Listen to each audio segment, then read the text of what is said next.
Good evening. ഞാൻ ക്രിസ്റ്റിന ചെറിയാൻ. ഈ വാർത്താ ദിനത്തിലെ ഏറ്റവും സമഗ്രമായ വാർത്തകൾ പ്രൈം ടൈം ന്യൂസിലേക്ക് എല്ലാ പ്രിയപ്പെട്ട പ്രേക്ഷകർക്കും സ്വാഗതം. നോക്കാം വിശദമായ റിപ്പോർട്ടുകൾ. IPL കിരീടം കൊൽക്കത്തയ്ക്ക്. കൊൽക്കത്തയുടെ മൂന്നാം IPL കിരീടമാണിത്. ഫൈനലിൽ ഹൈദരാബാദിനെ 8 വിക്കറ്റിനാണ് തോൽപ്പിച്ചത്. വിശദാംശങ്ങളുമായി അനിൽ വാസുദേവാണ് ചേരുന്നത് ചെന്നൈയിലെ ചെപ്പോക്ക് സ്റ്റേഡിയത്തിൽ നിന്ന്. അനിൽ, ആധികാരികമായ ജയം കൊൽക്കത്തയ്ക്ക്. മുൻപ് നമ്മൾ പറഞ്ഞതുപോലെ ഗംഭീറിന്റെ തന്ത്രങ്ങൾ ഗംഭീരമായി അല്ലേ? തീർച്ചയായും ഗംഭീറിന്റെ ഗംഭീര തന്ത്രങ്ങളിൽ അങ്ങനെ കൊൽക്കത്ത IPL ജേതാക്കളായിരിക്കുകയാണ്. അവരുടെ ചരിത്രത്തിലെ മൂന്നാം കിരീടം 2012-നും 2014-നും ശേഷം 10 വർഷത്തെ ഇടവേളയ്ക്ക് ശേഷം അങ്ങനെ കൊൽക്കത്ത IPL കിരീടാവകാശികളായിരിക്കുന്നു. ഹൈദരാബാദിനെതിരെ ആധികാരിക ജയത്തോടെയാണ് കൊൽക്കത്തയുടെ കിരീടധാരണം.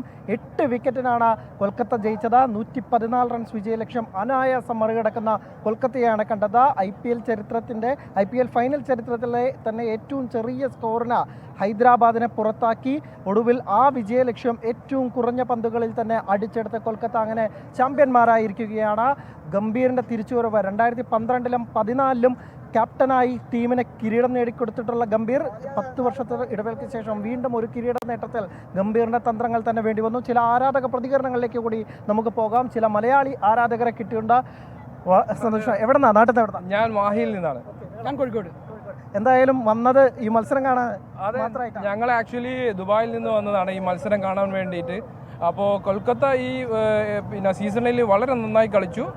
അവസാനം ഒരു വിജയം കരസ്ഥമാക്കി. അതിലുപരി ഈ നല്ലൊരു മത്സരം കാണാൻ വേണ്ടി വന്ന പ്രേക്ഷകർക്ക് ഇത്രയും ഒരു നല്ലൊരു മത്സരം കാണാൻ പറ്റിയില്ല, ടു ബി ഹോണസ്റ്റ്. പക്ഷേ എന്തായാലും വിജയികളായ കൊൽക്കത്തയ്ക്ക് കൺഗ്രാറ്റുലേഷൻസ്. നിങ്ങളുടെ ശരിക്കുള്ള ടീം അതേതായിരുന്നില്ലേ? അല്ല, അതല്ലായിരുന്നു. ഞങ്ങൾ ആക്ച്വലി RCB ആയിരുന്നു. ബട്ട് ആസ് യൂഷ്വൽ നമ്മൾ രണ്ടാളും ഔട്ടായി. ഇന്നത്തെ കൊൽക്കത്തയുടെ ബൗളിംഗ് പ്രകടനം അല്ലെങ്കിൽ ആ ഒരു ഡോമിനേഷനെ കുറിച്ച് എങ്ങനെ എന്ത് പറയും? ആക്ച്വലി സൺറൈസേഴ്സ് ഹൈദരാബാദിന് അവർ ഡോമിനേറ്റ് ചെയ്യാൻ പറ്റിയില്ല opening batting. So as usual they failed it. So നമുക്ക് അതാണ് അവർക്ക് സംഭവിച്ചത്. എന്തായാലും വന്നത് ഹാപ്പിയായി. കിരീടം വെരി ഹാപ്പിയാണ്. മറ്റൊരു വാർത്തയിലേക്കാണ്. ആലുവയിൽ നിന്ന് കാണാതായ അതിഥി തൊഴിലാളിയുടെ മകളെ കണ്ടെത്തി. അങ്കമാലിയിൽ നിന്നാണ് 12-കാരിയെ കണ്ടെത്തിയത്. കൂടെയുള്ള യുവാവിനെ കസ്റ്റഡിയിലെടുത്തു. കുട്ടിയുടെ ആരോഗ്യനില തൃപ്തികരമെന്ന് ആലുവ DYSP പ്രസാദ് പറഞ്ഞു. വിഷ്ണു സുരേഷ് ചേരുകയാണ് കൊച്ചിയിൽ നിന്ന്. വിഷ്ണു, എന്തായാലും ആശ്വാസകരമായ വാർത്തയാണ് കുട്ടിയെ തിരിച്ചു കിട്ടിയെന്നത്. പക്ഷേ ചെറിയ കുട്ടിയാണ്, അതുകൊണ്ട് തന്നെ ഈ കുട്ടിക്ക് കൗൺസിലിംഗ് അടക്കമുള്ള ആശ്വാസകരമായ ചില കാര്യങ്ങൾ വേണം. ആരോഗ്യനില തൃപ്തികരമാണെന്നല്ലേ ഇപ്പോൾ DYSP പറയുന്നത്?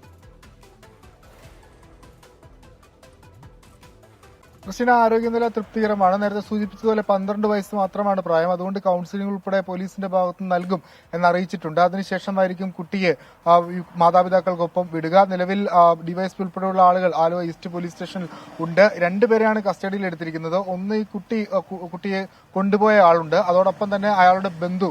ഇവർ 2 പേരെയും കസ്റ്റഡി എടുത്തു. ഈ ബന്ധുവിന്റെ വീട്ടിലായിരുന്നു, ഈ അങ്കമാലി അടുത്തുള്ള അതിഥിത്തൊഴിലാളി താമസിക്കുന്ന സ്ഥലത്ത് ഈ ബന്ധുവിന്റെ വീട്ടിലായിരുന്നു ഈ കുട്ടി ഉണ്ടായിരുന്നത്. അവിടെ നിന്നാണ് പോലീസ് നടത്തിയ അന്വേഷണത്തിൽ കുട്ടിയെ കണ്ടെത്തിയത്. ഇനി ഈ കേസ് നിലവിൽ ഒരു മിസ്സിംഗ് കേസാണ് രജിസ്റ്റർ ചെയ്തിരിക്കുന്നത്. അത് ഒരുപക്ഷെ തട്ടിക്കൊണ്ടുപോകൽ ഉൾപ്പെടെയുള്ള വകുപ്പുകൾ ചുമത്താനുള്ള സാധ്യതയുണ്ട്. കുട്ടിക്ക് ഇയാളെ നേരത്തെ പരിചയമുണ്ടായിരുന്നു എന്നുള്ളതാണ് പോലീസിൽ നിന്ന് ലഭിക്കുന്ന വിവരം. ഇവർ നേരത്തെ സുഹൃത്തുക്കളായിരുന്നു എന്നും പോലീസ് പറയുന്നുണ്ട്. എന്താണ് അതിന്റെ വസ്തുതകൾ അല്ലെങ്കിൽ കൂടുതൽ വ്യക്തതകൾ ഇനിയിപ്പോൾ അയാളെ ചോദ്യം ചെയ്താൽ മാത്രമേ അക്കാര്യങ്ങളെല്ലാം ഒരു തീരുമാനം അല്ലെങ്കിൽ അതിലൊരു സ്ഥിരീകരണം വരികയുള്ളൂ.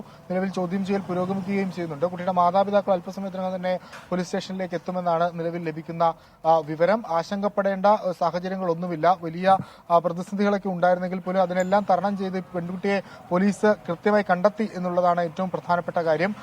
ഏകദേശം 5 മണിക്കൂറിൽ തന്നെ കുട്ടിയെ കണ്ടെത്താനായി. വൈകിട്ട് 5:00 ഈ സംഭവം നടക്കുന്നത്. CCTV ഉൾപ്പെടെ കേന്ദ്രീകരിച്ച് നടത്തിയ അന്വേഷണമാണ് പോലീസിന് ഏറ്റവും നിർണായകമായത്. ഫോൺ കോളും നിർണായകമായി. പെൺകുട്ടി മാതാവിന്റെ ഫോണിലേക്ക് ഒരു കോൾ വന്നിരുന്നത് മുർഷിദാബാദ് സ്വദേശിയുമായ ഒരാളുമായി ഇങ്ങനെ റെയിൽവേ സ്റ്റേഷനിലേക്ക് പോകുന്നു എന്നായിരുന്നു ആ ഫോൺ കോൾ, അല്ലെങ്കിൽ ട്രെയിനിൽ സഞ്ചരിക്കുന്നു എന്നായിരുന്നു ആ ഫോൺ കോൾ.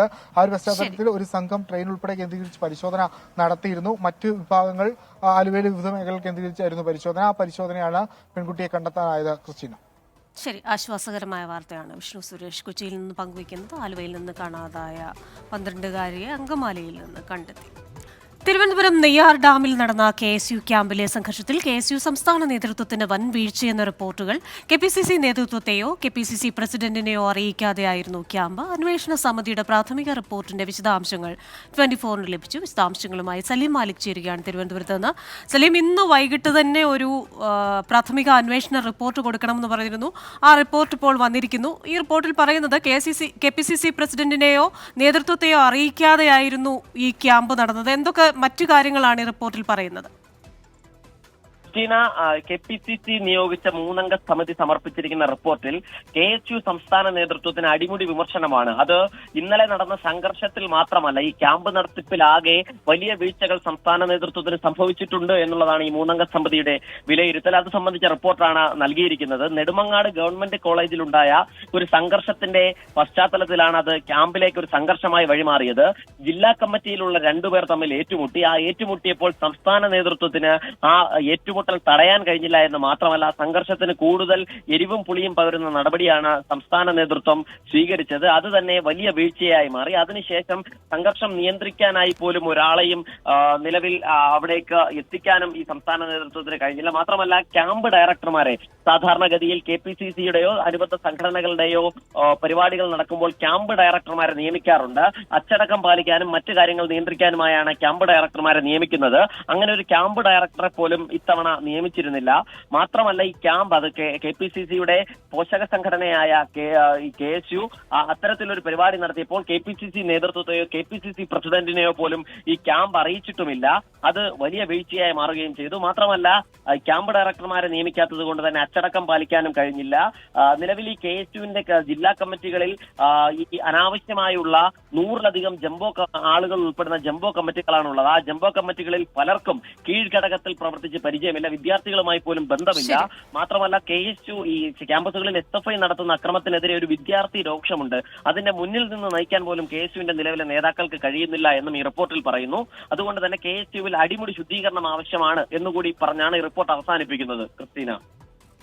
ശരി, അന്വേഷണ സമിതിയുടെ പ്രാഥമിക റിപ്പോർട്ടിന്റെ വിശദാംശങ്ങളാണ് സലീം മാലിക് തിരുവനന്തപുരത്ത് നിന്ന് വിശദീകരിച്ചത്.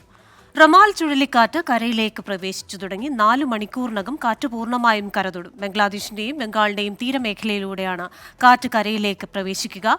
ബംഗാൾ ഗവർണർ CV ആനന്ദബോസ് അടിയന്തര അവലോകന യോഗം വിളിച്ചു. ജനങ്ങളോട് വീട്ടിൽ തന്നെ കഴിയാൻ പശ്ചിമബംഗാൾ മുഖ്യമന്ത്രി മമതാ ബാനർജി നിർദ്ദേശിച്ചു. പ്രത്യേക ടാസ്ക് ഫോഴ്സിനെ നിയോഗിച്ചിട്ടുണ്ട് രാജ്ഭവൻ. സംസ്ഥാനം പൂർണ്ണ സജ്ജമാണെന്നാണ് ഗവർണർ പറയുന്നത്. കോഴയിൽ കള്ളം പറഞ്ഞു.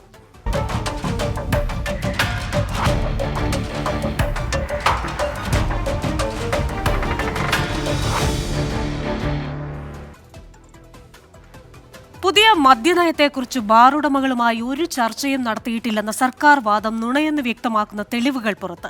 കഴിഞ്ഞ ചൊവ്വാഴ്ച ടൂറിസം വകുപ്പ് വിളിച്ച യോഗത്തിന്റെ രേഖകൾ 24-ന് ലഭിച്ചു. ഡ്രൈ ഡേ ഒഴിവാക്കുന്നത് ഉൾപ്പെടെയുള്ള വിഷയങ്ങൾ ചർച്ചയായി. എന്നാൽ യോഗം മദ്യനയം ചർച്ച ചെയ്യാനായിരുന്നില്ലെന്നും മന്ത്രിയുടെ അറിവോടെയല്ല യോഗം വിളിച്ചതെന്നും ടൂറിസം വകുപ്പ് വിശദീകരിച്ചു. മദ്യനയം അനുകൂലമാക്കുന്നതിന് പണപ്പിരിവ് നിർദ്ദേശിച്ചുള്ള ബാർ ഉടമ അനിമോന്റെ ശബ്ദരേഖ പുറത്തു വന്നതിന് പിന്നാലെ മദ്യനയത്തിൽ ചർച്ചകൾ നടന്നിട്ടില്ലെന്നായിരുന്നു മന്ത്രി MB രാജേഷിന്റെ പ്രതികരണം. എന്നാൽ മെയ് 21-ന് ടൂറിസം ഡയറക്ടർ വിളിച്ച യോഗത്തിന്റെ വിവരങ്ങളാണ് ഇന്ന് പുറത്തു വന്നത്. യോഗ വിവരം അറിയിച്ച് യോഗത്തിന്റെ ഓൺലൈൻ ലിങ്കും ചേർത്ത് ടൂറിസം ഡെപ്യൂട്ടി ഡയറക്ടർ ഇമെയിൽ അയച്ചിരുന്നു. ബാർ ഉടമകൾ, ഹോം സ്റ്റേ ഉടമകൾ തുടങ്ങിയ ടൂറിസം രംഗവുമായി ബന്ധപ്പെട്ടവരാണ് നയമാറ്റത്തിനുള്ള നിർദ്ദേശങ്ങൾ നൽകാനുള്ള യോഗത്തിൽ പങ്കെടുത്തത്.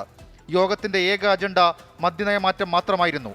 ഡ്രൈ ഡേ ഒഴിവാക്കുന്നതും ബാറുകളുടെ പ്രവർത്തന സമയം കൂട്ടുന്നതും ഉൾപ്പെടെ ബാർ ഉടമകൾ യോഗത്തിൽ ആവശ്യമുന്നയിച്ചു. ആവശ്യങ്ങൾ പരിഗണിക്കാമെന്ന യോഗത്തിൽ ഉദ്യോഗസ്ഥർ മറുപടിയും നൽകി. എന്നാൽ യോഗം വിളിച്ചത് മദ്യനയത്തെക്കുറിച്ച് ചർച്ച ചെയ്യാനല്ല എന്നാണ് ടൂറിസം വകുപ്പിന്റെ വിശദീകരണം. ടൂറിസം മേഖലയിലെ വിഷയങ്ങൾ പഠിക്കാൻ ഡയറക്ടർ തലത്തിൽ യോഗങ്ങൾ ചേരാറുണ്ട്. കേരള ട്രാവൽ മാർട്ട് സൊസൈറ്റിയും ഹൗസ് ബോട്ട് അസോസിയേഷനും അടക്കം 7 സംഘടനകൾ യോഗത്തിൽ പങ്കെടുത്തു. ടൂറിസം മന്ത്രിയുടെ നിർദ്ദേശപ്രകാരമല്ല യോഗം വിളിച്ചതെന്നും ടൂറിസം ഡയറക്ടർ പുറത്തിറക്കിയ വാർത്താക്കുറിപ്പിൽ പറയുന്നുണ്ട്. ബാർ ഉടമ അനിമോന്റെ ശബ്ദരേഖയിൽ സർക്കാർ നിർദ്ദേശപ്രകാരം എക്സൈസ് ഇന്റലിജൻസും അന്വേഷണം ആരംഭിച്ചു. 24 തിരുവനന്തപുരം. ബാർ കോഴ ആരോപണത്തിൽ ഇന്നും ഏറ്റുമുട്ടി ഭരണ പ്രതിപക്ഷ നേതാക്കൾ. വിഷയത്തിൽ മന്ത്രിമാരെ മാറ്റി നിർത്തി ജുഡീഷ്യൽ അന്വേഷണം വേണമെന്ന് പ്രതിപക്ഷ നേതാവ് VD സതീശൻ ആവശ്യപ്പെട്ടു. മുഖ്യമന്ത്രി അറിഞ്ഞുകൊണ്ടുള്ള തട്ടിപ്പാണ് നടന്നതെന്ന് കേന്ദ്രമന്ത്രി V മുരളീധരൻ ആരോപിച്ചു. മദ്യനയത്തിൽ മന്ത്രിയും പാർട്ടി സെക്രട്ടറിയും നിലപാട് വ്യക്തമാക്കിയിട്ടുണ്ടെന്നായിരുന്നു മന്ത്രി P രാജീവിന്റെ പ്രതികരണം. മദ്യനയത്തിൽ വിവാദ വെളിപ്പെടുത്തൽ വന്ന അന്നു തുടങ്ങിയ ആരോപണ പ്രത്യാരോപണങ്ങൾക്ക് ഇനിയും ശമനമായിട്ടില്ല. മദ്യനയവുമായി ബന്ധപ്പെട്ട ബാറുടമകളുമായി ചർച്ച നടന്നില്ല എന്ന മന്ത്രിമാരുടെ അവകാശവാദം പച്ചക്കള്ളമാണെന്നും ഇവരെ മാറ്റി നിർത്തി ജുഡീഷ്യൽ അന്വേഷണം വേണമെന്നും പ്രതിപക്ഷ നേതാവ് വി ഡി സതീശൻ ആവശ്യപ്പെട്ടു. ഇത്രയും വലിയ രണ്ട് വകുപ്പുമായി ബന്ധപ്പെട്ട ഗുരുതരമായ ഒരു അഴിമതി ആരോപണം വന്നിട്ടും എന്തുകൊണ്ടാണ് മുഖ്യമന്ത്രി മൗനം അവലംബിക്കുന്നത്? ഈ രണ്ട് മന്ത്രിമാരും രാജിവെച്ച് ഒരു ജുഡീഷ്യൽ അന്വേഷണം നടത്തണം എന്നാണ് UDFന്റെ ഡിമാൻഡ്. ആരോപണത്തിൽ സഭയ്ക്കകത്തും പുറത്തും UDF പ്രതിഷേധം സംഘടിപ്പിക്കുമെന്ന് പറഞ്ഞ കെ മുരളീധരൻ ബാറുടമ അനിമോന്റെ മലക്കം മറിച്ചിൽ ദുരൂഹത വർദ്ധിപ്പിക്കുന്നതായും ചൂണ്ടിക്കാട്ടി. അനിമോനെ കൊണ്ട് ഈ സ്റ്റേറ്റ്മെന്റ് സർക്കാരിന്റെ ഏജന്റുമാർ തന്നെ എഴുതി തയ്യാറാക്കി ഇന്നലെ കൊടുത്താണെന്നാണ് ഞങ്ങൾ വിശ്വസിക്കുന്നത്. ഇന്നലത്തെ സ്റ്റേറ്റ്മെന്റോടുകൂടെ കുറെ കൂടെ ദുരൂഹത വർദ്ധിച്ചിരിക്കുക. അതുകൊണ്ട് ഒരു കാരണവശാലും ഇക്കാര്യത്തിൽ ഒരു വിട്ടുവീഴ്ച ചെയ്യാൻ പ്രതിപക്ഷം തയ്യാറല്ല. മുഖ്യമന്ത്രി അറിഞ്ഞുകൊണ്ടുള്ള തട്ടിപ്പാണ് നടന്നതെന്നും എക്സൈസ് മന്ത്രിയുടെ വിദേശയാത്രയിൽ ദുരൂഹതയുണ്ടെന്നുമായിരുന്നു കേന്ദ്രമന്ത്രി വി മുരളീധരന്റെ പ്രതികരണം. സംസ്ഥാന മുഖ്യമന്ത്രി അറിഞ്ഞുകൊണ്ട് നടക്കുന്ന ഒരു തട്ടിപ്പ് അല്ലെങ്കിൽ ഒരു അഴിമതി, പണം വാങ്ങി നയം മാറ്റത്തിന് വേണ്ടിയിട്ടുള്ള തയ്യാറെടുപ്പ് നടക്കുമ്പോൾ കേരളത്തിന്റെ മുഖ്യമന്ത്രിയുടെ കീഴിൽ തന്നെ പ്രവർത്തിക്കുന്ന ആഭ്യന്തര വകുപ്പ് അന്വേഷിച്ചാൽ എന്താവും എന്നുള്ള കാര്യം നമുക്ക് സാധാരണഗതിയിൽ ഊഹിക്കാം. അതേസമയം മദ്യനയത്തിൽ മന്ത്രിയും പാർട്ടി സെക്രട്ടറിയും നിലപാട് വ്യക്തമാക്കിയിട്ടുണ്ടെന്നും വിഷയത്തിൽ പ്രതിപക്ഷത്തിന് ആദ്യത്തെ ആവേശമില്ലെന്നും പി രാജീവിന്റെ പരിഹാസം. അത് വ്യക്തമാക്കിയിട്ടുണ്ടല്ലോ, ഗവൺമെന്റ് വ്യക്തമാക്കിയിട്ടുണ്ടല്ലോ. അത് സംബന്ധിച്ചുള്ള ഒരു മന്ത്രി വ്യക്തമാക്കിയിട്ടുണ്ട്, പാർട്ടി സെക്രട്ടറിയും അത് സംബന്ധിച്ച് വ്യക്തമാക്കി കഴിഞ്ഞിട്ടുണ്ട്. പ്രതിപക്ഷം എപ്പോഴും ആവശ്യപ്പെടുന്നതല്ലേ? നിങ്ങൾക്ക് എന്ത് തോന്നുന്നു? ആയത്തൊരു ആവേശം ഇപ്പൊ കാണുന്നില്ലല്ലോ. വിവിധ ബ്യൂറോകൾക്കൊപ്പം 24 കൊച്ചി. മറ്റു വാർത്തയിലേക്കാണ്. ജീവൻ എടുത്ത് തീപിടുത്തം.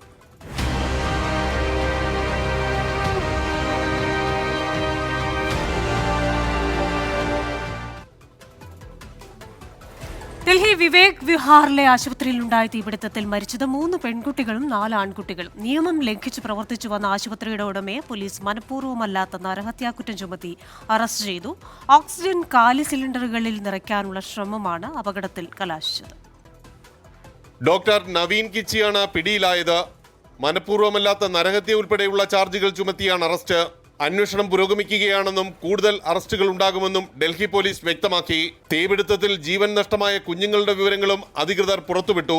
മരിച്ചത് 3 പെൺകുഞ്ഞുങ്ങളും 4 ആൺകുഞ്ഞുങ്ങളും അടക്കം 7 കുഞ്ഞുങ്ങൾ. 15 ദിവസം മുതൽ 25 ദിവസം വരെ പ്രായമായവരാണ് കുട്ടികൾ. മരിച്ച കുഞ്ഞുങ്ങളുടെ ഭൗതിക ശരീരം ബന്ധുക്കൾക്ക് കൈമാറി. വിളിച്ചുവരുത്തിയ അപകടമായിരുന്നു ഡൽഹി വിവേക് വിഹാറിലേത്. റോഡരികിൽ കടമുറികളായി പ്രവർത്തിച്ചിരുന്ന കെട്ടിടം രൂപം മാറ്റി ആശുപത്രിയാക്കുകയായിരുന്നു. വ്യവസ്ഥകൾ പ്രകാരമുള്ള സ്ഥല ലഭ്യത ഇവിടെ ഉണ്ടായിരുന്നില്ല. വലിയ സിലിണ്ടറിൽ നിന്ന് ചെറിയ സിലിണ്ടറുകളിലേക്ക് ഓക്സിജൻ മാറ്റാനുള്ള ശ്രമമായിരുന്നു അത്യാഹിതത്തിൽ കലാശിച്ചത്. രാത്രി 12 മണിയോടെ സിലിണ്ടർ വലിയ ശബ്ദത്തോടെ പൊട്ടിത്തെറിച്ചു. 20ഓളം കുഞ്ഞുങ്ങൾ ആശുപത്രിയിൽ ഉണ്ടായിരുന്നു. ഇവരിൽ 7 പേർക്കാണ് ജീവൻ നഷ്ടമായത്. നിയമം അനുശാസിക്കുന്ന അടിസ്ഥാന സൗകര്യങ്ങൾ പോലും ഇല്ലാതെയാണ് ഡൽഹിയിലെ വിവേക് വിഹാറിൽ ഈ ആശുപത്രി പ്രവർത്തിച്ചു വന്നത്. അത് ജീവിക്കാനുള്ള 7 കുഞ്ഞുങ്ങളുടെ അവകാശം ഇല്ലാതാക്കിയിരിക്കുന്നു. ഡൽഹിയിലെ വിവിധയിടങ്ങളിൽ ഇതുപോലെ നിയമം ലംഘിച്ചുകൊണ്ട് പ്രവർത്തിക്കുന്ന നിരവധി ആശുപത്രികളാണുള്ളത്. ഡൽഹിയിലെ വിവേക് വിഹാറിൽ നിന്നും ക്യാമറമാൻ ആശിഷ് മട്ടുവിനോടൊപ്പം ആർ രാധാകൃഷ്ണൻ, 24. ആലുവയിലെ കേസുമായി ബന്ധപ്പെട്ട ചില വിശദാംശങ്ങൾ കൂടി ഇപ്പോൾ വരുന്നുണ്ട്. ഡിവൈഎസ്പി പ്രസാദ് നൽകിയ വിവരങ്ങളാണിത്.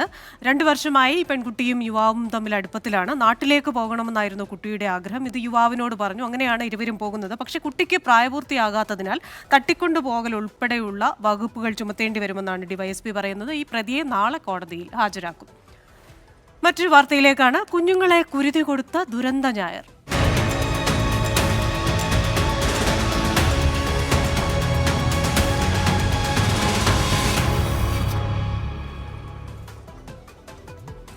ഗുജറാത്തിലെ രാജ്കോട്ടിലെ ഗെയിം സോണിലുണ്ടായ വൻ തീപിടുത്തത്തിൽ മരണസംഖ്യ 32ആയി. ഇതിൽ 12 പേർ കുട്ടികളാണ്. മൃതദേഹങ്ങൾ തിരിച്ചറിയാൻ കഴിയാത്ത അവസ്ഥയിലായതിനാൽ DNA പരിശോധനയ്ക്കായി സാമ്പിളുകൾ ഗാന്ധിനഗറിലെ ഫോറൻസിക് സർവകലാശാലയിലേക്ക് കൊണ്ടുപോകും. വൻതോതിൽ പെട്രോളും ഡീസലും സംഭരിച്ചതാണ് ദുരന്തത്തിന്റെ വ്യാപ്തി കൂട്ടിയത്. അവശിഷ്ടങ്ങൾക്കിടയിൽ ജീവന്റെ ശേഷിപ്പ് തിരയുകയാണ് മണ്ണുമാന്തി യന്ത്രങ്ങൾ. കത്തിക്കരിഞ്ഞ നിലയിലാണ് മൃതദേഹങ്ങൾ കണ്ടെത്തിയത്. അത്രയും മരിച്ചവരുടെയും പരിക്കേറ്റവരുടെയും കൃത്യമായ വിവരം നൽകാൻ ജില്ലാ ഭരണകൂടവും സംസ്ഥാന സർക്കാരും മടിക്കുകയാണ്. യാതൊരു അനുമതിയുമില്ലാതെയാണ് 2020 മുതൽ TRP എന്ന സ്ഥാപനം പ്രവർത്തിക്കുന്നത്. അലൂമിനിയം ഷീറ്റും കമ്പികളും കൊണ്ടുണ്ടാക്കിയ 3 നില നിർമ്മിതിയാണ്. ഫയർ ആൻഡ് സേഫ്റ്റി വിഭാഗത്തിൽ നിന്ന് NOCക്കായി അപേക്ഷിച്ചിട്ട് പോലുമില്ല. കോർപ്പറേഷൻ NOC നൽകിയില്ലെന്ന് മേയറും ഇപ്പോൾ പറയുന്നു. ചുരുക്കത്തിൽ സൗരാഷ്ട്രയിലെ ഏറ്റവും വലിയ വിനോദ കേന്ദ്രങ്ങളിൽ ഒന്ന് പ്രവർത്തിച്ചിട്ടും ആരും ഒന്നും അറിഞ്ഞിരുന്നില്ലെന്ന് കൈകഴുകുകയാണ്. അവധി ദിനം ആഘോഷിക്കാൻ എത്തിയ ആൾത്തിരക്കിനിടെയാണ് തീ പടർന്നത്. इसीलिए हम लोग यहाँ पे अभी देखने आए हैं कि भाई यहाँ हमारा कोई रिलेटिव वाला कोई हमको फ़ोन तो नहीं करता, तो हम देखने आते हैं कि भाई यहाँ कोई अपना रिलेटिव वाला है कि नहीं है, तो पुलिस वाला डंडा लेके पीछे दौड़ता है। और जब ये इतना बड़ा कारोबार चल रहा था तब किसी ने किसी का सेफ्टी के बाबत कुछ नहीं देखा था। सेफ्टी तो देखा ही नहीं था, साइन कर दिया, नोट लाओ पीछे जेब में डालो और चल जाओ। AC-യിൽ നിന്നാണ് തീ പടർന്നതെന്ന് കരുതുന്നു. വൻതോതിൽ സംഭരിച്ചു വെച്ച ഇന്ധനം അത് ആളിക്കത്തിച്ചു. ജനറേറ്ററിനായി 2000 ലിറ്റർ ഡീസൽ, ഗോ കാർട്ടിംഗ് കാറുകൾക്കായി 1500 ലിറ്റർ പെട്രോൾ എന്നിവ കരുതിയിരുന്നു. പക്ഷേ തീ പിടിച്ചാൽ നിയന്ത്രിക്കാനുള്ള സംവിധാനങ്ങളൊന്നും സ്ഥാപനത്തിലില്ല. उसमें कोई पुलिस वाला पकड़ता नहीं है और किसी का कुछ खून खराब हो गया तो उसमें कोई पुलिस वाला ज्यादा ध्यान नहीं देता है. ADGPയുടെ നേതൃത്വത്തിൽ പ്രത്യേക സംഘമാണ് കേസ് അന്വേഷിക്കുന്നത്. രാവിലെ മുഖ്യമന്ത്രി ഭൂപേന്ദ്ര പട്ടേൽ ദുരന്തഭൂമിയിൽ നേരിട്ടെത്തി സ്ഥിതി വിലയിരുത്തി. യാതൊരു അനുമതിയുമില്ലാതെ ഇങ്ങനെയൊരു സ്ഥാപനത്തിന് കഴിഞ്ഞ 3 വർഷക്കാലം ഇവിടെ പ്രവർത്തിക്കാൻ കഴിഞ്ഞെങ്കിൽ ശിക്ഷാ നടപടി ഈ സ്ഥാപന ഉടമകളിൽ മാത്രം ഒതുങ്ങരുത്. അവർക്ക് ഒത്താശ ചെയ്തവരെ കൂടി നിയമത്തിന് മുന്നിൽ കൊണ്ടുവരണം. രാജ്കോട്ടിൽ നിന്നും വരുൺ വി നാർക്കൊപ്പം ശ്രീനാഥ് ചന്ദ്രൻ, 24. ഇപ്പോൾ വരുന്ന ഒരു വാർത്തയിലേക്കാണ്. ചങ്ങനാശ്ശേരിയിൽ പെൺകുട്ടിയോട് അസഭ്യം പറഞ്ഞത് ചോദ്യം ചെയ്തതിന് വ്യാപാരികൾക്ക് നേരെ യുവാവിന്റെ മുളകുപൊടി സ്പ്രേ ആക്രമണം. യുവാവിനെ പോലീസ് കസ്റ്റഡിയിലെടുത്തു. വിശദാംശങ്ങളുമായി ചേരുന്നത് കോട്ടയത്ത് നിന്ന് ടോബി ജോൺസനാണ്. ടോബി, എപ്പോഴായിരുന്നു ഈ സംഭവം അറിഞ്ഞിട്ടും പോലീസ് സ്ഥലത്തെത്താൻ വൈകിയെന്നൊരു വിമർശനം കൂടിയുണ്ടല്ലോ. വൈകുന്നേരം 9 മണിക്ക് ശേഷമാണ് ഈ ഒരു സംഭവം ചങ്ങനാശ്ശേരിയിൽ നടക്കുന്നത്, ടൗണിൽ നടക്കുന്നത്. മാതാപിതാക്കൾക്കൊപ്പം ടൗണിലെത്തിയതായിരുന്നു ഈ യുവതി. തുടർന്ന് ഒരു ആള് അവിടെ എത്തിയ ഒരു യുവാവ് ഈ കുട്ടിയോട് മോശമായി പെരുമാറുകയായിരുന്നു. ഇത് അവിടെ ഉണ്ടായിരുന്ന സമീപത്തുണ്ടായിരുന്ന കടയിലെ വ്യാപാരികളും നാട്ടുകാരും അവിടെ ഉണ്ടായിരുന്ന ചില ആളുകളും കൂടി ചോദ്യം ചെയ്തു. ഇവരെ ചോദ്യം ചെയ്ത് പിടിച്ചു വെച്ച സമയത്താണ് മറ്റൊരു യുവാവ് ബൈക്കിലെത്തി ഈ വ്യാപാരികൾക്ക് നേരെയും മറ്റ് നാട്ടുകാർക്ക് നേരെയും പെപ്പർ സ്പ്രേ ചെയ്യുകയായിരുന്നു. ഇദ്ദേഹത്തെയും തുടർന്ന് നാട്ടുകാർ പിടിച്ചു വെക്കുന്ന ഒരു സാഹചര്യമുണ്ടായി. പോലീസിൽ വിവരം അറിയിച്ചിട്ടും ഈ ആളുകൾ എത്തിയില്ല, പോലീസ് എത്തിയില്ല എന്നുള്ളൊരു വിവരമാണ് ഇപ്പോൾ മറ്റൊന്ന് അവിടെ നിന്ന് നമുക്ക് ലഭിക്കുന്നത്. Job Michael MLA സ്ഥലത്തെത്തിയിരുന്നു. MLA പോലീസിൽ വിളിച്ചിട്ട് പോലും പോലീസ് എത്താൻ വൈകി എന്നാണ് നമുക്ക് ലഭിക്കുന്ന വിവരം. എന്തായാലും ഈ 2 പേരെയും ഇപ്പോൾ പോലീസ് അറസ്റ്റ് ചെയ്തിട്ടുണ്ട്. തുടർ നടപടികൾ സ്വീകരിച്ചു വരികയാണ്. ക്രിസ്റ്റീന. ശരി, കോട്ടയത്ത് നിന്ന് വിശദാംശങ്ങൾ നൽകിയത് ടോബി ജോൺസനാണ്. തൃശൂർ എച്ചിപ്പാറയിൽ അപകടകരമായ രീതിയിൽ രാജവെമ്പാലയെ പിടികൂടി വനംവകുപ്പിലെ താൽക്കാലിക വാച്ചർമാർ. വനംവകുപ്പ് ഉദ്യോഗസ്ഥർ നോക്കി നിൽക്കെയാണ് അശാസ്ത്രീയമായുള്ള പാമ്പുപിടുത്തം.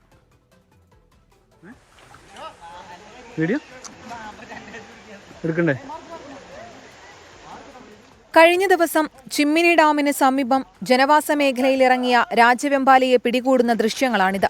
അശാസ്ത്രീയമായും ഏറെ അപകടകരമായുമാണ് ഉഗ്രവിഷമുള്ള പാമ്പിനെ ഇവർ പിടികൂടിയത്. പാമ്പിനെ പിടികൂടുന്നതിൽ പരിശീലനം നേടിയിട്ടുള്ള BFO ജയനെ സഹായിക്കുന്നതിനാണ് താൽക്കാലിക വാച്ചർമാരായ അനീഷും വേലായുധനും എത്തിയത്. BFOയുടെ കയ്യിൽ നിന്നും പാമ്പ് വഴുതിയതോടെ വാച്ചർമാർ ദൗത്യം ഏറ്റെടുത്തു. പാമ്പിനെ പിടിക്കുന്ന ഹുക്കുകൊണ്ട് രാജവെമ്പാലയുടെ തലയിൽ തട്ടുന്നതും ശ്രമങ്ങൾക്കിടെ പാമ്പ് ശക്തിയായി തറയിൽ പതിക്കുന്നതും ദൃശ്യങ്ങളിലുണ്ട്. ചിമ്മിനി ഡെപ്യൂട്ടി റേഞ്ച് ഓഫീസറുടെ സാന്നിധ്യത്തിലായിരുന്നു അശാസ്ത്രീയമായ പാമ്പ് പിടുത്തം. പ്രദേശവാസികളുടെ സമ്മർദ്ദമുണ്ടായിരുന്നതിനാൽ റെസ്ക്യൂവർ വരുന്നതുവരെ കാത്തിരിക്കാൻ കഴിയില്ലായിരുന്നുവെന്നാണ് വനം വകുപ്പിന്റെ വിശദീകരണം. വാച്ചർമാർക്ക് പാമ്പിനെ പിടികൂടുന്നതിൽ ട്രെയിനിംഗ് ലഭിച്ചിട്ടുണ്ടെന്നും വനം വകുപ്പ് അധികൃതർ പറഞ്ഞു. 24 തൃശൂർ. പോലീസ് അക്കാദമിയിൽ വനിതാ ഉദ്യോഗസ്ഥയ്ക്ക് നേരെ ലൈംഗിക അതിക്രമം ഉണ്ടായതായി പരാതി. ഓഫീസർ കമാൻഡന്റ് റാങ്കിലുള്ള ഉദ്യോഗസ്ഥനാണ് യുവതിയോട് അതിക്രമം കാണിച്ചത്. ആരോപണ വിധേയനായ പോലീസ് ഉദ്യോഗസ്ഥനെ താൽക്കാലികമായ ജോലിയിൽ നിന്ന് മാറ്റി നിർത്താനും ഉടൻ അന്വേഷണ റിപ്പോർട്ട് നൽകാനും അക്കാദമി ഡയറക്ടർ നിർദ്ദേശം നൽകി. അക്കാദമി ഡയറക്ടർക്ക് നൽകിയ പരാതിയിൽ ആഭ്യന്തര അന്വേഷണം ആരംഭിച്ചിട്ടുണ്ട്. ഈ മാസം 17 മുതൽ 3 ദിവസം ഓഫീസിൽ വെച്ച് ഓഫീസ് കമാൻഡന്റ് മോശമായി പെരുമാറിയെന്നാണ് യുവതിയുടെ പരാതി. ശരീരത്തിൽ കയറിപ്പിടിക്കുകയും മോശം ഭാഷ ഉപയോഗിക്കുകയും ചെയ്തു. എതിർത്തിട്ടും ഉദ്യോഗസ്ഥൻ വീണ്ടും ആവർത്തിച്ചെന്നും പരാതിയിൽ പറയുന്നു. ആളില്ലാത്ത സമയത്ത് ഓഫീസിൽ വിളിച്ചു വരുത്തിയാണ് അതിക്രമമെന്നും യുവതിയുടെ പരാതിയിലുണ്ട്. സംഭവത്തിൽ പരാതിക്കാരിയുടെ മൊഴി കഴിഞ്ഞ ദിവസം രേഖപ്പെടുത്തിയിരുന്നു. സംഭവത്തിൽ ആരോപണ വിധേയനായ ഉദ്യോഗസ്ഥനെ ജോലിയിൽ നിന്ന് മാറ്റി നിർത്താൻ അക്കാദമി ഡയറക്ടർ ഉത്തരവിട്ടു. ആഭ്യന്തര റിപ്പോർട്ട് ഉടൻ സമർപ്പിക്കാനും നിർദ്ദേശം. ആഭ്യന്തര അന്വേഷണത്തിലെ റിപ്പോർട്ടിന്റെ അടിസ്ഥാനത്തിലായിരിക്കും പരാതി പോലീസിലേക്ക് കൈമാറുന്നതടക്കമുള്ള തുടർ നടപടികൾ. 24 തൃശൂർ. KSRTC ബസ്സിൽ പെൺകുട്ടിക്ക് നേരെ ലൈംഗിക അതിക്രമം കാണിച്ചയാളെ കൊടുവള്ളി പോലീസ് അറസ്റ്റ് ചെയ്തു. കൊടുവള്ളി ചാവടിക്കുന്നുമ്മൽ അൻവറാണ് അറസ്റ്റിലായത്. പെൺകുട്ടിയും യാത്രക്കാരും ചേർന്ന് ഇയാളെ തടഞ്ഞുവെച്ച് പോലീസിൽ ഏൽപ്പിക്കുകയായിരുന്നു. ശനിയാഴ്ച രാത്രി 11 മണിയോടെ കുന്നമംഗലത്ത് നിന്നും KSRTC ബസ്സിൽ കയറിയ 22-കാരിക്ക് നേരെ സൗത്ത് കൊടുവള്ളിയിൽ വെച്ചാണ് പ്രതി അതിക്രമം കാണിച്ചത്. അറസ്റ്റ് രേഖപ്പെടുത്തിയ ശേഷം താമരശ്ശേരി കോടതിയിൽ ഹാജരാക്കിയ പ്രതിയെ 14 ദിവസത്തേക്ക് റിമാൻഡ് ചെയ്തു. മൂന്നാറിൽ കാർ യാത്രികരെ തടഞ്ഞ് കാട്ടാന പടയപ്പ. മൂന്നാർ കല്ലാർ റോഡിലാണ് കാട്ടാന ഇറങ്ങിയത്. 2 കാറുകൾ ആക്രമിച്ചു. പടയപ്പ പാഞ്ഞെടുത്തതോടെ വൈദികർ അടക്കമുള്ള കാർ യാത്രികർ ഇറങ്ങിയോടി. തലനാരിഴയ്ക്കാണ് ഇവർ രക്ഷപ്പെട്ടത്. ആനയെ നാട്ടുകാർ ബഹളം വെച്ച് തുരത്തുകയായിരുന്നു. ആന ഇപ്പോഴും കല്ലാർ എസ്റ്റേറ്റ് മേഖലയിൽ തമ്പടിച്ചിരിക്കുകയാണ്.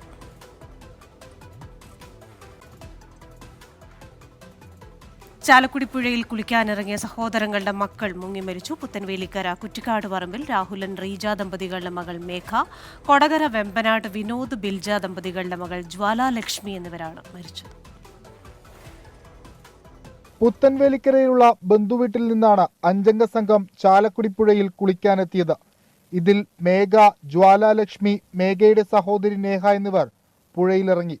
ആഴം കുറഞ്ഞ പ്രദേശത്തിറങ്ങിയ മൂവരും മുന്നോട്ട് നീങ്ങുന്നതിനിടെ പുഴയുടെ ആഴമേറിയ ഭാഗത്ത് മുങ്ങിപ്പോവുകയായിരുന്നു.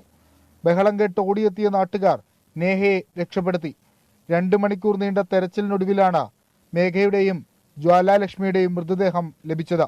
9:30 ഒരു 10 സമയമായിട്ടുണ്ട്. എൻ്റെ മോള് ഡാൻസിന് പോകുന്ന സമയത്ത് ഇവിടത്തോളം എത്തിയപ്പോൾ ഇവിടെ ആൾ കൂടിയാണ്. അത് തിരിച്ച് അമ്പലത്തിൻ്റെ അവിടെ വന്നുകൊണ്ട് പറഞ്ഞു, അച്ഛതേ അവിടെ വെള്ളത്തിൽ ആൾ പോയിട്ടുണ്ടെന്ന് പറഞ്ഞു. ഞങ്ങൾ ഓടി വന്നപ്പോഴേക്കും ആരും കാണുന്നില്ല. ഈ വന്നവരൊക്കെ വെള്ളത്തിൽ ചാടി നോക്കി അങ്ങനെ നിൽക്കുമ്പോൾ ഒരാൾ പൊന്തി വന്ന് അതിനെ വേഗം കയറി പിടിച്ച് കരക്കെത്തിച്ച് അതിന് യാതൊരു കുഴപ്പം ഉണ്ടാകാൻ സാധ്യതയില്ല. കഴിഞ്ഞ വർഷവും ഈ പ്രദേശത്ത് ഒരാൾ മുങ്ങി മരിച്ചിരുന്നു. രക്ഷപ്പെട്ട നേഹ അപകടനില തരണം ചെയ്തു. മേഘ, ജ്വാലാലക്ഷ്മി എന്നിവരുടെ മൃതദേഹം പോസ്റ്റ്മോർട്ടത്തിനായി കളമശ്ശേരി മെഡിക്കൽ കോളേജിലേക്ക് മാറ്റി. നാളെയാണ് സംസ്കാരം. 24 കൊച്ചി. അതിരപ്പള്ളിയിൽ 24 പ്രാദേശിക ലേഖകനെ കയ്യേറ്റം ചെയ്തതിൽ മന്ത്രി നിർദ്ദേശിച്ച അന്വേഷണത്തെ മറികടക്കാൻ വ്യാജ പരാതിയുമായി വനംവകുപ്പ് ഉദ്യോഗസ്ഥർ. വാഹനമിടിച്ച് പരിക്കേറ്റ് കിടന്ന പന്നിയുടെ ദൃശ്യങ്ങൾ പകർത്തിയ 24 പ്രാദേശിക ലേഖകൻ റൂബിൻ ലാലിനെയാണ് ഉദ്യോഗസ്ഥർ മർദ്ദിച്ചത്. ഇതിൽ അന്വേഷണത്തിന് വനമന്ത്രി ഉത്തരവിട്ടിരുന്നു. ഈ അന്വേഷണത്തെ മറികടക്കാൻ റൂബിൻ ലാൽ കൃത്യനിർവഹണം തടസ്സപ്പെടുത്തിയെന്ന പരാതിയുമായാണ് ഇപ്പോൾ വനംവകുപ്പ് ഉദ്യോഗസ്ഥർ പോലീസിനെ സമീപിച്ചിരിക്കുന്നത്. അതിരപ്പള്ളി പത്താറിൽ വാഹനമിടിച്ചു പരിക്കേറ്റ് റോഡരികിൽ കിടന്ന കാട്ടുപന്നിയുടെ ദൃശ്യങ്ങൾ പകർത്തുന്നതിനിടയിലായിരുന്നു 24 അതിരപ്പള്ളി പ്രാദേശിക ലേഖകൻ റൂബിൻ ലാലിന് നേരെ വനംവകുപ്പ് ഉദ്യോഗസ്ഥന്റെ കയ്യേറ്റ ശ്രമം. പന്നി കിടക്കുന്നത് വനഭൂമിയിലാണെന്നും ദൃശ്യങ്ങൾ പകർത്താൻ അനുവദിക്കില്ലെന്നും പറഞ്ഞ ഉദ്യോഗസ്ഥർ റൂബിൻ ലാലിന്റെ ഫോൺ തട്ടിമാറ്റുകയും മർദ്ദിക്കാൻ ശ്രമിക്കുകയുമായിരുന്നു. Pariyaram range Konnakuzhi station beat officer ജാക്സന്റെ നേതൃത്വത്തിലായിരുന്നു അതിക്രമം. അടിയന്തര അന്വേഷണം നടത്തി റിപ്പോർട്ട് നൽകാൻ നിർദ്ദേശിച്ച വനം മന്ത്രി AK ശശീന്ദ്രൻ CCF-ന് അന്വേഷണ ചുമതലയും നൽകി. 24-ന്റെ ഒരു പ്രവർത്തകനെ വനംവകുപ്പ് ഉദ്യോഗസ്ഥന്മാർ കയ്യേറ്റം ചെയ്തയാളെ വാർത്ത ശ്രദ്ധയിൽപ്പെടുകയുണ്ടായി. ശ്രദ്ധയിൽപ്പെട്ട ഉടനെ തന്നെ തൃശൂർ CCF-നോട് ആ സംഭവം നേരിട്ട് അന്വേഷിച്ച് വസ്തുതകൾ എന്താണ് എന്ന് പരിശോധിച്ച് അടിയന്തരമായ റിപ്പോർട്ട് നൽകണമെന്ന് നിർദ്ദേശിച്ചിട്ടുണ്ട്. ആ റിപ്പോർട്ട് ലഭിച്ചതിനെ തുടർന്ന് ലഭിച്ചാൽ അത് പരിശോധിച്ച് എന്തൊക്കെ നടപടികളാണ് സ്വീകരിക്കേണ്ടത്, നിയമപരമായ അത്തരം നടപടികളെല്ലാം കർശനമായി തന്നെ സ്വീകരിക്കണമെന്നാണ് ഇപ്പോൾ ഉദ്ദേശിക്കുന്നത്. മന്ത്രിയുടെ നിർദ്ദേശം വന്നതിന് മണിക്കൂറുകൾക്കുള്ളിലാണ് അന്വേഷണം അട്ടിമറിക്കാനുള്ള വനംവകുപ്പിന്റെ വ്യാജ പരാതി. കൃത്യനിർവഹണം തടസ്സപ്പെടുത്തിയെന്നും ജാമ്യമില്ലാ വകുപ്പ് പ്രകാരം റൂബിൻ ലാലിനെ അറസ്റ്റ് ചെയ്യണമെന്നുമാണ് അതിരപ്പള്ളി പോലീസിന് നൽകിയ പരാതിയിലെ ആവശ്യം. നേരത്തെയും റൂബിൻ ലാലിന് വനംവകുപ്പ് ഉദ്യോഗസ്ഥരിൽ നിന്ന് മോശം അനുഭവം ഉണ്ടായിട്ടുണ്ട്. കൊന്നക്കുഴി ഫോറസ്റ്റ് സ്റ്റേഷൻ പരിധിയിൽ ജനവാസ മേഖലയിൽ ഇറങ്ങിയ കാട്ടാനയെ തുരത്താൻ വനംവകുപ്പ് ഉദ്യോഗസ്ഥർ തയ്യാറാകാതിരുന്നത് ഉൾപ്പെടെ റൂബിൻ വാർത്തയാക്കിയതാണ് പ്രകോപനം. 24 തൃശൂർ. ഇനി ചില വാർത്തകൾ ചുരുക്കത്തിൽ. വയനാട്ടിൽ കരടിയുടെ ആക്രമണത്തിൽ യുവാവിന് പരിക്കേറ്റത് നായ്ക്കട്ടി മറുകര കോളനി സ്വദേശി കൃഷ്ണന്. കരസേനാ മേധാവിയുടെ കാലാവധി നീട്ടി കേന്ദ്ര സർക്കാർ. ജനറൽ മനോജ് പാണ്ഡെയുടെ കാലാവധി നീട്ടിയത് ജൂൺ 30 വരെ. തിരുവനന്തപുരം നഗരത്തിലെ വെള്ളക്കെട്ട് നിയന്ത്രണത്തിന് കേന്ദ്ര ഫണ്ട് വാഗ്ദാനം 200 കോടിയുടെ ധനസഹായം അനുവദിക്കുമെന്ന് പ്രഖ്യാപനം. മലപ്പുറം മമ്പാട് പുള്ളിപ്പാടത്ത് ഭർത്താവ് ഭാര്യയെ വെട്ടിക്കൊലപ്പെടുത്തി. ചുങ്കത്തറ സ്വദേശി ഷാജിയാണ് ഭാര്യ നിഷമോളെ കൊലപ്പെടുത്തിയത്. പ്രതി കസ്റ്റഡിയിൽ. ലോക്സഭാ തെരഞ്ഞെടുപ്പിന്റെ അവസാന ഘട്ടത്തിൽ വിപുലമായ പ്രചാരണ പരിപാടികൾ സംഘടിപ്പിക്കാൻ മുന്നണികൾ. 6 ഘട്ടങ്ങളിൽ വോട്ടിംഗ് ശതമാനത്തിലുണ്ടായ കുറവിനെ തുടർന്നാണ് രാഷ്ട്രീയ പാർട്ടികളുടെ നീക്കം. തെരഞ്ഞെടുപ്പ് കമ്മീഷൻ ആദ്യ 5 ഘട്ടങ്ങളിലെ കണക്കാണ് പുറത്തുവിട്ടത്. 19.4 കോടി വോട്ടുകളുടെ കുറവ് ഇത്തവണ ഇതുപ്രകാരം സംഭവിച്ചു. ഇപ്പോൾ നടക്കുന്ന തെരഞ്ഞെടുപ്പിലെ ആദ്യ 5 ഘട്ടങ്ങളിൽ 428 സീറ്റുകളിലായി 50.7 കോടി വോട്ടാണ് രേഖപ്പെടുത്തിയത്. 2019 426 സീറ്റുകളിലായി 70.1 കോടി വോട്ടുകൾ ആദ്യ 5 ഘട്ടങ്ങളിലായി പോൾ ചെയ്തിരുന്നു. മണ്ഡലങ്ങളിൽ രജിസ്റ്റർ ചെയ്ത വോട്ടർമാരുടെ എണ്ണത്തിൽ 7.2 കോടി വർധനവുണ്ടായിട്ടാണ് ഈ അവസ്ഥ. ശക്തി കേന്ദ്രങ്ങളിൽ പോലും തിരിച്ചടി ഉണ്ടാകുന്നു എന്ന വിലയിരുത്തലിന് രാഷ്ട്രീയ പാർട്ടികളെ നിർബന്ധിതരാക്കുകയാണിത്. ജൂൺ 1 നടക്കുന്ന 7ാം ഘട്ടത്തിൽ സാധ്യമായ കൂടുതൽ സീറ്റുകൾ നേടാനുള്ള നീക്കങ്ങൾ ഈ സാഹചര്യത്തിൽ ശക്തമാക്കുകയാണ് രാഷ്ട്രീയ പാർട്ടികൾ. രാഹുൽ ഗാന്ധിയും നരേന്ദ്രമോദിയും ഇപ്പോൾ നിശ്ചയിച്ചിട്ടുള്ളതിനേക്കാൾ കൂടുതൽ റാലികളിൽ അടുത്ത ദിവസങ്ങളിൽ പങ്കെടുക്കും. അതേസമയം 400 സീറ്റ് കടക്കുമെന്ന തന്റെ അവകാശവാദത്തിൽ നിന്ന് പിന്നോട്ട് പോയിട്ടില്ലെന്ന് അമിത്ഷാ വ്യക്തമാക്കി. തെരഞ്ഞെടുപ്പ് പരാജയത്തിന്റെ കാരണം ഇത്തവണ കോൺഗ്രസ് ഖാർഗെയുടെ രൂപത്തിൽ ജൂൺ 4 കണ്ടെത്തുമെന്നും അമിത്ഷാ കുറ്റപ്പെടുത്തി. മുജ്ര പരാമർശത്തിൽ പ്രധാനമന്ത്രിക്കെതിരെ പരാതി നൽകാൻ ഇന്ത്യ സഖ്യവും തീരുമാനിച്ചു. ചരിത്രത്തിൽ ഒരു പ്രധാനമന്ത്രിയും പ്രതിപക്ഷത്തിന് നേരെ ഇത്ര നീചമായ പരാമർശം നടത്തിയിട്ടില്ലെന്ന് പ്രിയങ്ക ഗാന്ധി കുറ്റപ്പെടുത്തി. മുസ്ലിം വോട്ട് ബാങ്കിനെ പ്രീതിപ്പെടുത്താൻ പ്രതിപക്ഷം അടിമകളും മുജ്ര നടത്തുന്നവരുമായി അധപ്പതിച്ചു എന്നാണ് പ്രധാനമന്ത്രിയുടെ പരാമർശം. ആർ രാധാകൃഷ്ണൻ, 24, ഡൽഹി.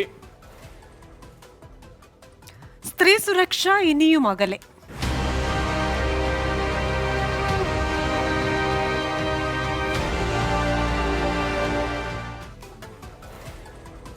ട്രെയിനിൽ ഫോൺ ചാർജ് ചെയ്യുന്നതിനെ ചൊല്ലിയുള്ള തർക്കത്തിനിടെ വയോധികൻ മോശമായി പെരുമാറിയ സംഭവത്തിൽ പോലീസിനെതിരെ ഗുരുതര ആരോപണവുമായി വിദ്യാർത്ഥിനി. പരാതി നൽകിയിട്ടും തിരുച്ചിറപ്പള്ളി പോലീസ് വേണ്ട നടപടികൾ സ്വീകരിച്ചില്ലെന്ന് വിദ്യാർത്ഥി 24നോട് പറഞ്ഞു. കഴിഞ്ഞ ദിവസം തമിഴ്നാട്ടിലെ വില്ലുപുരത്ത് നിന്ന് കൊല്ലത്തേക്ക് യാത്ര ചെയ്യുന്നതിനിടെയാണ് പോണ്ടിച്ചേരി യൂണിവേഴ്സിറ്റിയിലെ മലയാളി വിദ്യാർത്ഥിനിക്ക് ദുരനുഭവം ഉണ്ടായത്. ചെന്നൈ എഗ്മോർ എക്സ്പ്രസിൽ യാത്ര ചെയ്യുന്നതിനിടെ ഒരേ കമ്പാർട്ട്മെന്റിൽ ഉണ്ടായിരുന്ന വയോധികൻ വിദ്യാർത്ഥിയോട് മോശമായി പെരുമാറുകയായിരുന്നു. ഫോൺ ചാർജ് ചെയ്യണമെന്നാവശ്യപ്പെട്ടപ്പോൾ അനുവദിച്ചില്ല. ഫോൺ നിലത്തേക്ക് വലിച്ചെറിഞ്ഞു. പിന്നാലെയായിരുന്നു മർദ്ദനം.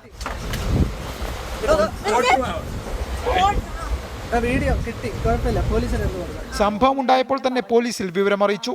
എന്നാൽ ഒരു നടപടിയും ഉണ്ടായില്ല. പ്രതിയെ രക്ഷപ്പെടാൻ സഹായിക്കുകയാണ് തിരുച്ചിറപ്പള്ളി പോലീസ് ചെയ്തതെന്നും വിദ്യാർത്ഥിനി 24നോട്. ഞങ്ങളുടെ കംപ്ലൈന്റ് ബേസിൽ വന്നിട്ടുള്ള പോലീസുകാരാണ് എന്ന് പറഞ്ഞ് 2 പേര് അവിടെ ഉണ്ടായിരുന്നു. അവർ ട്രെയിനിന്റെ ഏറ്റവും മുൻവശത്ത്, അതായത് ജനറൽ കമ്പാർട്ട്മെന്റിന്റെ മുന്നിലായിരുന്നു അവർ നിന്നിട്ടുണ്ടായിരുന്നു. S3 കമ്പാർട്ട്മെന്റ് എന്ന് മെൻഷൻ ചെയ്താണ് ഞാൻ എൻ്റെ കംപ്ലൈന്റ് രജിസ്റ്റർ ചെയ്തിരിക്കുന്നത്. അന്നേരം പോലീസുകാർ ട്രെയിനിന്റെ മുൻവശത്ത് വന്ന് നിന്നാൽ ഈ പ്രതിക്ക് ഓടിപ്പോവാനുള്ള ഒരു വഴി അവർ തന്നെ തുറന്നു കൊടുക്കുകയല്ലേ. ഈ സ്റ്റേഷൻ എത്തിയ ഉടനെ എടുത്തു ചാടി പുള്ളി ഇറങ്ങി ഓടുന്നത്. ഈ പോലീസുകാർ അന്നേരം പറയുന്നത് അയാൾ ഇനി ഓടിയല്ലോ, ഇനിയിപ്പോൾ ഞങ്ങൾക്ക് എന്ത് ചെയ്യാൻ പറ്റുമെന്നിങ്ങനെ. ഇത് കൃത്യമായിട്ട് ഒരു സീറ്റ് നമ്പർ ഉണ്ടായിരുന്നു. അപ്പോൾ അതുകൊണ്ട് തന്നെ പുള്ളിയുടെ ഡീറ്റെയിൽസ് എന്തായാലും റെയിൽവേയിൽ കാണും. ട്രെയിനിലുണ്ടായ അതിക്രമങ്ങളിൽ നിയമപോരാട്ടം തുടരുമെന്നും വിദ്യാർത്ഥിനി. ഞാൻ റെയിൽ മദതിൽ കൊടുത്ത കംപ്ലൈന്റ് ഞാൻ അത് ക്ലോസ് ചെയ്തിട്ടില്ല. അവർ തന്നെ കംപ്ലൈന്റും ക്ലോസ് ആക്കിയിരിക്കുവാണ്. ഞാൻ ആ കംപ്ലൈൻറ്റും ക്ലോസ് ആക്കിയിട്ടില്ല. അവർ കംപ്ലൈൻറ്റ് ക്ലോസ് ആക്കി അവർ ഇതെല്ലാം കഴിഞ്ഞു എന്നുള്ള രീതിക്കാണ്. TTR ഇതിനിടയ്ക്ക് ഒരിക്കൽ പോലും ആ കമ്പാർട്ട്മെൻറ്റിൽ വന്നിട്ടില്ല. അതേസമയം വിദ്യാർത്ഥിനിയുടെ പരാതിയിൽ റെയിൽവേ പോലീസ് ഇതുവരെ കേസെടുത്തിട്ടില്ല. ട്രെയിനിൽ സുരക്ഷ വർദ്ധിപ്പിക്കുമെന്ന് റെയിൽവേ പറയുമ്പോഴാണ് വീണ്ടും ഒരു പെൺകുട്ടിക്ക് നേരെ കൂടി അതിക്രമമുണ്ടാകുന്നത്. 24 തിരുവനന്തപുരം. സൗദിയിലെ ദമാമിൽ ഫ്രിഡ്ജ് പൊട്ടിത്തെറിച്ച് 3 വയസ്സുകാരന് ദാരുണാന്ത്യം. മംഗലാപുരം സ്വദേശി ഷൈഖ് ഫഹദിന്റെയും സൽമാ കാസിയുടെയും ഇളയമകൻ സായിഖ് ഷൈഖാണ് മരിച്ചത്. തീപിടുത്തത്തിന് പിന്നാലെയുണ്ടായ കനത്ത പുകയെ തുടർന്ന് ശ്വാസം മുട്ടിയാണ് മരണം. ഗുരുതരാവസ്ഥയിലുള്ള ഷൈഖ് ഫദവും സൽമയും ചികിത്സയിലാണ്. ഇവരുടെ മൂത്ത മകൻ സാഹിർ ഷെയ്ഖ് അത്ഭുതകരമായി രക്ഷപ്പെട്ടു. ഗോപു നന്ദിലത്ത് G-Martന്റെ ഗോൾഡ് ഗാല ഓഫർ വിജയികൾക്കുള്ള സമ്മാനങ്ങൾ വിതരണം ചെയ്തു. എറണാകുളം ഇടപ്പള്ളിയിലെ ഷോറൂമിൽ സംഘടിപ്പിച്ച ചടങ്ങിലായിരുന്നു സമ്മാന വിതരണം. Hibi Eden MP, Kalamassery municipal vice chairperson Salma Aboobacker എന്നിവർ ചേർന്ന് സമ്മാനങ്ങൾ കൈമാറി. Nandilath group chairman Gopu Nandilath, executive director Arjun Nandilath, director Aishwarya Nandilath തുടങ്ങിയവർ പങ്കെടുത്തു. ായിട്ട് ഈ ഓണക്കാലത്ത് 10 ഷോറൂമുകളാണ് പുതിയതായിട്ട് ആരംഭിക്കുന്നത്. നമ്മുടെ ഏറ്റുമാനൂർ പുതിയ ഷോറൂം വരാണ്. അത് കഴിഞ്ഞ് ഞങ്ങൾ അടുത്ത ഷോറൂം വരുന്നത് നമ്മളുടെ തിരൂര് വരുന്നുണ്ട്, വളാഞ്ചേരി വരുന്നുണ്ട്, അതുപോലെ തന്നെ തളിപ്പറമ്പ് വരുന്നുണ്ട്, മുക്കം വരുന്നുണ്ട്, കോഴിക്കോട് അടുത്ത ഷോറൂം കൂടി വരുന്നുണ്ട്. അപ്പോൾ ഇത്രയും ഷോറൂമുകൾ ഗോപുനന്ദജിയുമായിട്ട് ഈ ഓണക്കാലത്ത് പുതിയ ഷോറൂമുകളായിട്ടാണ് വരുന്നത്. കസ്റ്റമേഴ്സിന് തന്നെ വൻ എന്താ പറയുക ഓഫറുകളും ഡിസ്കൗണ്ടുകളും ഗിഫ്റ്റുകളുമായിട്ടാണ് എല്ലാ പ്രാവശ്യവും ഗോപുനന്ദജിയുമായിട്ട് നൽകിയ ഓഫറുകൾ, കസ്റ്റമർക്ക് ഓഫർ കൊടുത്തുള്ള ഓഫറുകൾ നൽകിയ ഒരു പാരമ്പര്യമാണ് ഗോപുനന്ദജിയുമായിട്ടിന് ഉള്ളത്.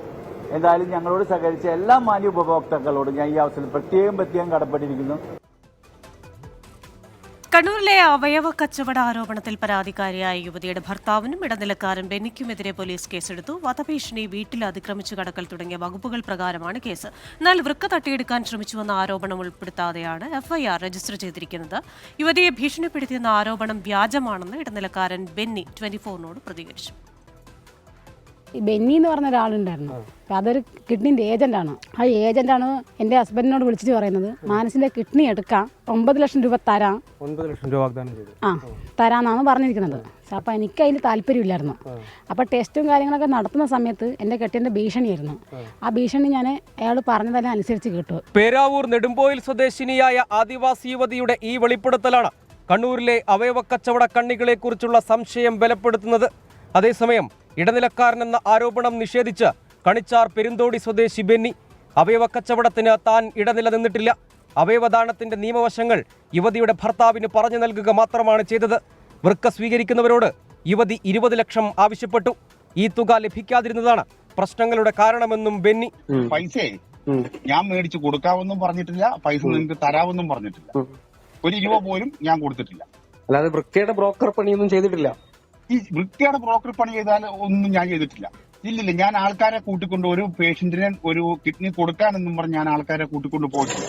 അവയവ വിൽപ്പനയ്ക്കായി ഭീഷണിപ്പെടുത്തിയെന്ന പരാതിയിൽ യുവതിയുടെ ഭർത്താവിനും ഇടനിലക്കാരൻ ബെന്നിക്കുമെതിരെ കണ്ണൂർ കേളകം പോലീസ് കേസെടുത്തു.